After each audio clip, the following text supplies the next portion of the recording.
Welcome to Lessons in Leadership. Steve Adubato, Mary Gamba. Mary, we have a fascinating guest who has props. I thought I had props here. I got a giant thing. I got a jet football. I've got all kinds of props here. I got T-shirts. By the way, can people go on our website, Mary, to get a T-shirt? I have my prop too. Actually, we didn't put it on our website, but why don't I? That'll be it's $100 a shirt. $100. No, I'm joking. It's not. Just go on our website. We're going to put it up there. But Mary, do me a favor. Introduce Ryan, because we're going to talk about team building, and you are a great team member. Absolutely. Ryan Stevens, nice to have you with us, speaker and organizational coach for cATalyzing Coaching and Consulting. Ryan, thank you so much for being with us today and for just bringing the energy level. It's just a pleasure to have you on. Absolutely. So glad to be here, Steve. I know you like props. That's why I had it ready to go in case it came up. So. Okay. I got this ball from the Somerset Patriots. Yep. Patrick McVery, the general manager there, recommended you. Did you know that I threw out the first pitch at a Patriots game and threw a 94-mile-an-hour strike off the mound? I did. Actually, I saw the video. It looked like a two-seam. There was movement on it. And it was, people talk about it still. It's like the shot heard around the world, right? It's like everybody has heard about this. Since leadership is about being honest, it was actually not on the mound. It was at the bottom of the mound, and it was 56 miles an hour. I just want to clarify that. Did they actually clock it? No, I made that, Mary. I made the whole thing up. Will you stop? So do us a favor, Ryan. cATalyzing Coaching and Consulting. Where the heck's the name come from? When people see the graph, they're going to be like, hey, what's up with that? Go ahead. Absolutely. First of all, when it comes to the cATalyzing, the cATalyzing concept is something that sparks change in something else. And that could be in a good way or a not so good way. So the cATalyzing brand, the igniting potential, being a spark or helping someone bring out their own spark, that's really where the brand came from when I launched my podcast 4 years ago, the cATalyzing podcast. The cATalyzing Coaching and Consulting, the big A and T is for awesome teams. My foundation for 20 years, I've been a licensed healthcare provider, an athletic trainer. So of course there's the AT there, but awesome teams is really what I'm here to help guide organizations for, because it feels really great to be a part of that. And there's so many different things to go into that. Good stuff. And Ryan, you also came from our good friend, Rob Sansone up at Fedway. Talk about great teams. Our company, our firm, Stand and Deliver, has been doing leading the Fedway Leadership Academy for going into the third year. And I will tell you, that is a great team. Fedway is a great team. They also happen to be a sponsor of Lessons in Leadership, if you will. But I got to ask you this. Is being a great team member, our daughter is 13 playing softball, and there are times when she's doing really well. She's a great team member. But she literally, I hope she's not watching this, she got pinch run for the other day because someone was actually faster than her on the team. And I saw her sulking and not happy. And she went out to play third base next inning and made an error. And I could tell she wasn't there. Question: is it natural for us to be great team members and sometimes realize that the coach makes a decision that's best for the team, even if we don't like it? I know that's complicated. It's not about our daughter. Right. It's about being a team member, which ain't about us. Go ahead. No, that's a great question. I think that's one of the biggest challenges leaders face now with such a diverse workforce. And then you got people that are working hybrid, they're working remote, they're in the office. You have all these personalities, all these different areas that people that are important to each of those team members. I feel one of the most important things you can do as a leader is really empower the concept of shared leadership. What I mean by that is everybody has to take ownership of what they can control and what their role is in the bigger picture. And it's a leader's job and responsibility to communicate that clearly, but also empathetically. And what that comes down to is if you have people with different skill sets, they have to be very clear on what their expectations are, as well as what their expectations are of the leader and where they fit into that journey and that mission. So in the example that you gave, there may be times where there's someone else on the team that is more appropriate for that role or that project. Absolutely. And you as a leader, have to make that decision. But here's the key. If you just do it and you move on, that doesn't help the future. This is an opportunity where you can have a mentorship opportunity, or you can build up that person that wants that, tag them together in small group work, and then have shared leadership and empower them to be a part of it, which is so crucial. And then you get them to buy in. And then next time that comes out, it's their time to step in As Mary jumps in here, the mistake that was made was that the coach did not explain it. She's a great coach, love her. But then the next morning I said, Olivia, do you know why you were pinch run for? She goes, no. I said, well, so-and-so was a faster runner. No, she's not. And so now our daughter's delusional about how fast she is. I'm sorry, Mary. I'll deal with our family issues separately. I swear we share a brain, though, because I was just going to talk about that defensiveness and that defense mechanism. Steve and I often, Steve fast. Ryan and I have talked. Yeah, Ryan, Steve and I have worked together for 23 years. So I used to be defensive. I used to not be able to be open to hearing feedback, right? It's a gift, they say. Yeah, it's not a gift because it doesn't feel like a gift. That's a gift. It's a gift I don't want. But how do you manage building a collaborative team where one that I know you talk a lot about trust. I did my research. But when you give that feedback to your team members, and like Steve was just talking about Olivia, I'm just as fast or I'm faster than her. So where does the whole defensiveness and trying to get that team to not be defensive when you are having to make tough decisions? And I can relate to that because especially early in my career as a young adult, that was me. I was stubborn. I was set in my ways. I was really effective at what I did, but I didn't do a good job of accepting feedback. And what I've learned I got my master's degree in humanistic and multicultural education. I've studied under Dale Carnegie training systems. Daniel Goleman, the man there, emotional intelligence is. I'm just saying, go ahead. Absolutely. And what I feel, Mary, it's a great question. Affirmation and demonstrations of support are so crucial as a leader, but then also a leader empowering an environment where team members do that for one another. When you can feel like you can be yourself on the team, when you can feel a little vulnerable, and I always took pride in that as a leader, being vulnerable with my team when I needed support with things, when I was looking for feedback, because I wanted to be my best version for them. So when you do those things, you bring the walls down, you build bridges, not walls. So you have to find ways in order to have that conversation. You affirm them, you provide feedback that's constructive, but you also help them realize it's not that they're being reprimanded or that they're wrong. It is helping them make a decision together of next time this happens, how do we handle this? What can we do? We're all human. We make mistakes as long as we learn from them. But the key is, as a leader and team members, is having conversations that are open for two-directional conversation that allows you to let that wall down. I appreciate that, Mary, but let's play this out a little bit more. I will be, quote, vulnerable and show my vulnerability, otherwise in my family known as weakness. I don't want to play word games. I will let Mary see it because there's 23 years, there's trust and whatever. I can't let the rest of the team know that I'm as vulnerable as I let Mary know I am. So it isn't the degree to which we demonstrate or show vulnerability strategic based on who our audience is?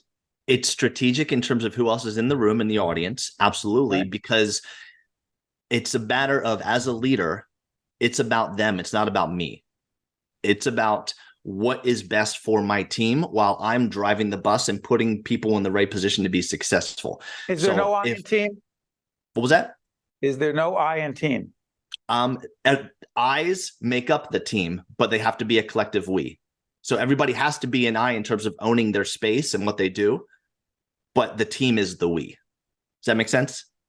It does, but Mary, real quick, because Ryan's with us right now, and I don't want to take up too much time back and forth. Mary, do you believe that the rest of the team could and should know that I'm feeling vulnerable as the leader, or you as a co-leader of the team, feeling vulnerable about fundraising or about our future?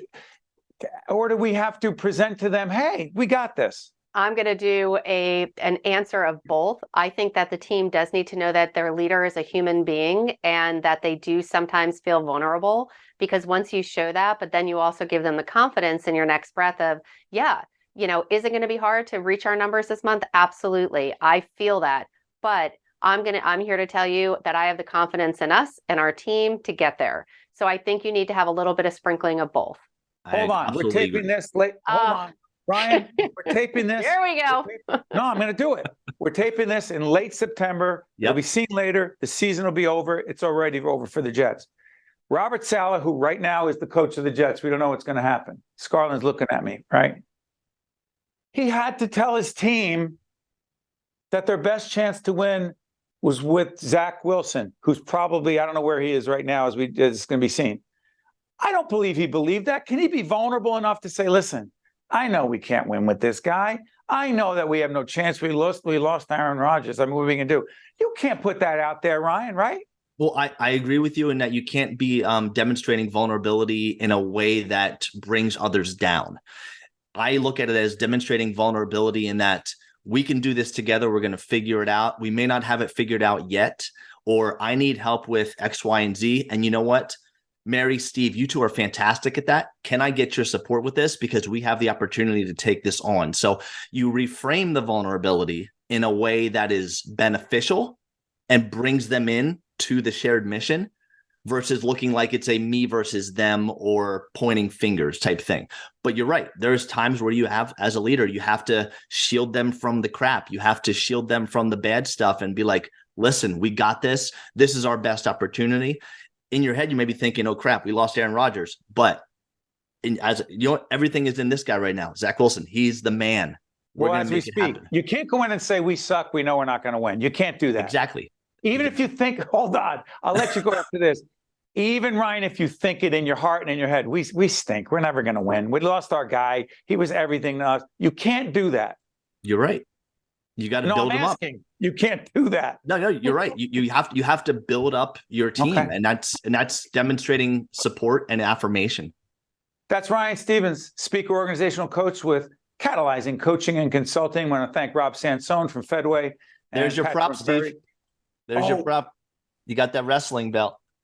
Oh, Mary and I love WWE and what's the other wrestling? AEW. It's AEW. the cATalyzing team champion, and then we've got the Own Your Spark side plate. Oh my gosh. Look at And the Fire Within side plate. I am in love. how do we I bring this to amazing. my gigs, and people love it, and my clients they get to take advantage of some stuff with it. So That's great. Ryan, thank you, my friend. Good stuff. I appreciate you both. Mary and I will be back right after this.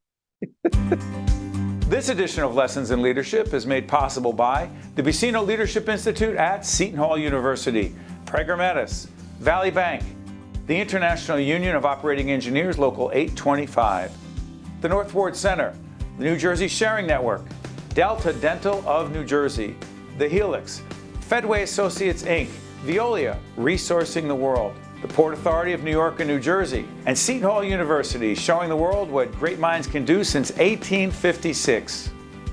This is Mary Gamba. If you want more leadership tips and tools, log on to stand-deliver.com. That's stand-deliver.com. Promotional support for this edition of Lessons in Leadership with me, Steve Adubato, and my colleague, Mary Gamba, has been provided by NJ.com, NJBIA, and New Jersey Business Magazine, CIANJ, and Commerce Magazine, and Meadowlands Media, a print and digital business news network. Most people don't think about where their water comes from, but we do. Veolia, more than water, resourcing the world. Lessons in Leadership is pleased to welcome Marty Smith, ESPN host and the author of SIDELINE CEO, Leadership Principles from Championship Coaches. Marty, good to have you with us. It is such a blessing to be here. I appreciate y'all offering me the platform to share about it. Thank you. You got it. First off, how'd you get into broadcasting? Dumb luck. I studied print journalism in college 100 years ago before I had all this gray hair, and was a print reporter and columnist for about the first 7 years of my career. And then in the fall around 05, 06, I got a phone call from ESPN, and I was in the NASCAR world at that time.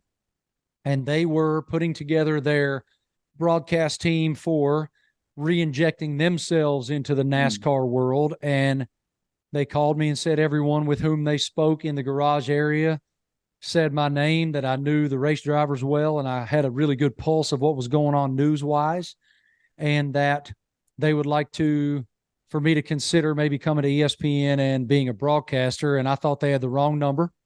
I thought they were calling my friend Marty Snyder, who's a tremendous broadcaster. Told them I would give them his number if they wanted it. Yeah. And they ultimately said, no, man, just think about it. And guys, I'm a guy who I would rather crash and burn and fail because I tried knowing that I couldn't than wonder 30 years from now if I could have. And so I jumped in with both feet, and now I'm 18 years into my ESPN television life and full of gratitude every day for the opportunities that affords me.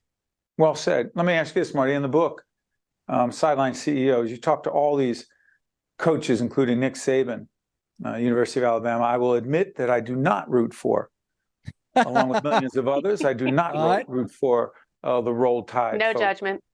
No judgment. Tom Izzo, Michigan State. Woo woo. My son goes there. Mary's got a connection. And Kim We got him Mulkey. surrounded. Yeah. Kim Okay, can we start with Kim Mulkey? Whoever you want. Yes, sir. Passion, fiery, intense. Yep. Question: as college sports evolve and change, name, image, likeness, transfer portal, etc. Coach K, got a lot of props here. I got some stuff on Coach K talking about how he had to evolve as a coach, as the game evolved, as players evolved, as the rules evolved. Does Kim Mulkey need to change, or is she just going to be the way she is and that's it? Go ahead. She has changed. And in fact, that she told me in the pages of SIDELINE CEO that what she believes is arguably the greatest endorsement of her coaching life is that her players laud her for staying current. She continues to evolve, and you can be an absolute badass. You can be demanding. We as human beings want to be coached. We want structure, and we want those principles by which we are led. But we also want the individualism that we can be our authentic selves within that scope. And she told me in the book that her players love that she allows for all of that. And she is flamboyant, and she is passionate, and she is gritty. And I love every bit of that. Just because you have that approach doesn't mean that you aren't evolutionary at the same time. And if you're not evolutionary, you're going to die. Classic Eckhart Tolle. Change or die. Correct. Evolve. Status quo. I don't know if change and evolve are the same thing. Okay, I don't want to play word games. So you differentiate. Go ahead. I think evolution is continuing to grow yourself within the core principles of who you are. Changing is altering the core principles. Hold on one second, Mary, as you jump in here. Elvin Badger, our director, told me about a year ago, Steve, you came in with a crappy attitude. You started the day off. He's tired of me talking about this, and he challenged me, and he said, when you come in like that, it ruins the rest of the production day. And I had to, other than being angry with him, but there is no better director, so I couldn't fire him. So I had to change. Marty, I had to change. I had to literally say, did you change? That behavior is not okay. Go ahead. Did you change the core way that you do your job? I changed the core way I approached my job. You evolved as a human being.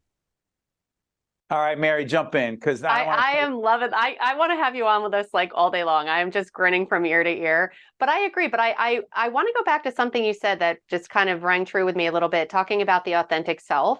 How can there be an authentic self, but also have a team culture, right? Tom Izzo, I know obviously out of all these coaches, I'm not a huge sports person. Obviously, I've got my Yankees and the Giants, and I watch them. It hurts. But as far as Tom Izzo goes, from what I see here, he's like the genuine, real deal. Yeah, but but how do you encourage your individual teammates to be authentic while also being a team? How does that go hand in hand? Don't they kind of?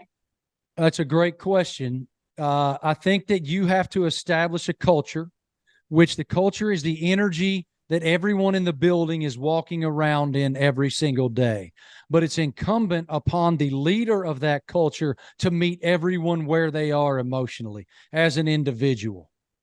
And if you do that and you look, there's rules. You can't just be, it can't be the Wild West in terms of your personality or your authenticity. You have to fit within that structure. But at the same, like I would say, kind of guardrails are important in order to establish and sustain excellence. But look at Deion Sanders right now in Colorado. Like what he walked into an irrelevant culture and flipped it immediately with his personality, with the fact that he injected hope and belonging, not only into the program, into the university, into the state of Colorado, but into every single kid that's on that roster. Yeah, you can't not watch it. I mean, plus his eyeglasses are always really cool. So Biggest story in sports. exactly. And it doesn't matter that as we do this program at the end of September, they're 3-1. It doesn't even matter where they where they wind up at the end of the season. But Correct. to me, Deion Sanders is an extraordinary example of a dynamic, fiery, passionate, take no prisoners leader who said, listen, we're going to start from scratch. And people say, I can't start. No, he started from scratch. No matter what happens, it's a dramatic improvement. I'm going to come back to something, Marty. Do you believe that coaching as a leadership paradigm, that coaching players on the college and the college level is dramatically different because of name, image, and likeness and the transfer portal, in that you invest in someone, just like we lost a couple of talented people in the last few years, gone, right? But in college sports, it feels like that person could leave immediately, and you invest in them. That how the heck do you build a team with a future with very little stability, because someone can go like that? Go ahead. It's a great point. And I think that most coaches at the Power 5 level specifically are still trying to figure that out. I think it's the top. That's the most elite level. So go ahead. Yeah, I'm sorry. Yeah, at the top of college football, it's permeated most of college football, because let's say you're a young person who just missed on Power 5 and you've had a great career in the group of 5, and your dream has always been to go to the top level. You now have the opportunity to do that because you're a developed player. But I think that, again, going back to kind of the culture that Nick Saban, for example, is the standard. Alabama is the standard. He's created a culture where he makes it about the player. Do you want to go to the NFL or not? Do you want to do whatever it takes every single day and have the self-accountability to demand greatness of self in order to achieve the dreams that you have? I can give you the way, I can show you, but it's on you in order to do it. And so the answer to your original question is, yes, they've had to change. Yes, it's different. Yes, they're still working through the vast differences of kids can just leave. But then there's the rebuttal on the other side of that is coaches have always been able to just leave. That's right. So which leaves those kids, those young men and or young women. Men, right. Young men. And women who played sport. That's it. Where's my coach? You recruited me. You talked to my parents. You told them you'd take care of me. Now you're gone because you got a better deal. And it is interesting, though. This is the most transformative moment in the history of NCAA athletics because of NIL portal, conference realignment, all those things happening at the same time. That's right. There, and I do believe that the players deserve the right to benefit from their name, image, likeness. But let's be real here. What it was established to be was to benefit off your name, image, likeness. What it has become is pay for play. Yep. I'll tell you what, Mary, let's make sure we use this segment on the public broadcasting side too, because there are societal issues, leadership issues, sports issues, cultural issues, financial, a lot going on. The author is Marty Smith. By the way, forward by Tim Tebow, fascinating, not just athlete, but just a really interesting guy. SIDELINE CEO, leadership principles from championship coaches. Marty Smith, thank you so much, our friend, and we look forward to having you on again. So grateful that you guys gave me the time. I appreciate it. Love your spirit. Thank you. You got it. Stay with us. We'll be right back.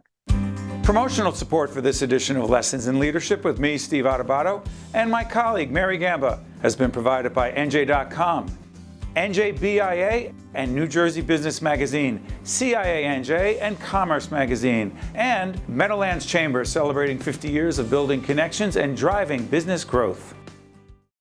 Mary, we just heard from Marty Smith, the book, SIDELINE CEO. How much did you love that? I loved it. It's so funny. I thought that I really loved dog segments, but now Marty has just converted me to a sports segment. Well, No, you're not giving up on the dogs. I'm not giving up on the dogs, but I think it also is because he stemmed from the NASCAR. So it wasn't like he went right into the whole sports thing. I love NASCAR. I love that whole vibe, a little bit of, I'm sure he listens to country music. Well, I realize more and more how different we are, but go ahead. Yeah, we're very, very different. And I just loved his vibe. I loved his energy. And the biggest takeaway for me is I felt it. He said it. He's just grateful. He's thankful. He's appreciative. And so often we all lose that of just being grateful and feeling blessed, because I think we all just get in our own heads and we're so selfish. And that's really the biggest takeaway beyond all the leadership in sports from that conversation. In addition to all that, and I agree with everything you just said, this is an interesting concept.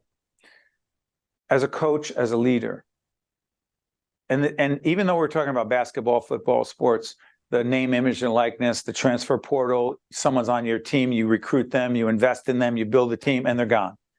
Is it that much different in corporate America? Is it that much different in our world? Is it that much different in any kind of organization where you're a leader? People are tired of, I'm sure you and I are tired of talking about losing talented people, because we have a great, great team right now. Mm-hmm. In my mind, Mary, I literally, because we lost some people, and it's not a transfer portal, it's because they can go other places and do whatever. They're transferring to someplace else, not through a portal. But here's the thing. In my mind, as a coach of our team, as a leader of our team, in my mind, I prepare for, the truth is this. We have a very talented young man here today who's working the camera. Why? Because we need a backup. Mm-hmm. We need to have a succession plan. Scarlett, you plan on leaving us anytime soon? So here's the deal. When people don't plan for, that's what the Jets didn't do. I'm sorry. The Jets brought in the top guy, fourth play, he's gone. Now they have no quarterback. You need a backup to the backup. You need a succession plan. You need a deep bench. And too many teams, whether it's sports or corporate America, they count on one person. Mm-hmm. It's a mistake. Go ahead. Yeah, no, you see it all the time. I mean, you saw it when, Aaron Judge broke his foot, and you see it now in football and even in business. If you can't have an entire team, whether in corporate America or in sports, leaning on just one person, because if that one person falters, gets ill, gets injured, or walks away and taps out or has a nervous breakdown, the rest of it's going to crumble. So you need to have that succession plan locked in. We've got, April, we've got a backup makeup artist. You're not going anywhere, right? Just want to make sure. Alvin, going anywhere? No, sir. I just had a conversation with Mary earlier today. What? No, that he's not going anywhere. He is here to stay. Hold on, I need to check this out. Frank, on the audio? Retirement at some point. Okay, just give us a date. Okay, we'll plan for it, even though there's no way to replace Frank Brown. Hey, listen, I hope this wasn't depressing to people that everyone's going to be leaving your organization anytime soon. No one's leaving. But no, I'm teasing. I'm joking. Alvin, our boss, says goodbye. Goodbye. What an inspiring, interesting show. Lessons in Leadership. See you next time. This edition of Lessons in Leadership is made possible by the Vicino Leadership Institute at Seton Hall University, Prager Metis, Valley Bank, the International Union of Operating Engineers, Local 825, the North Ward Center, the New Jersey Sharing Network, Delta Dental of New Jersey, the Helix, Fedway Associates, Inc., Veolia, Resourcing the World, the Port Authority of New York and New Jersey, and Seton Hall University, showing the world what great minds can do since 1856. This is Mary Gamba. If you want more leadership tips and tools, log on to stand-deliver.com. That's stand-deliver.com. Promotional support for this edition of Lessons in Leadership with me, Steve Adubato, and my colleague, Mary Gamba, has been provided by NJ.com, NJBIA, and New Jersey Business Magazine, CIANJ, and Commerce Magazine, and Meadowlands Chamber, celebrating 50 years of building connections and driving business growth.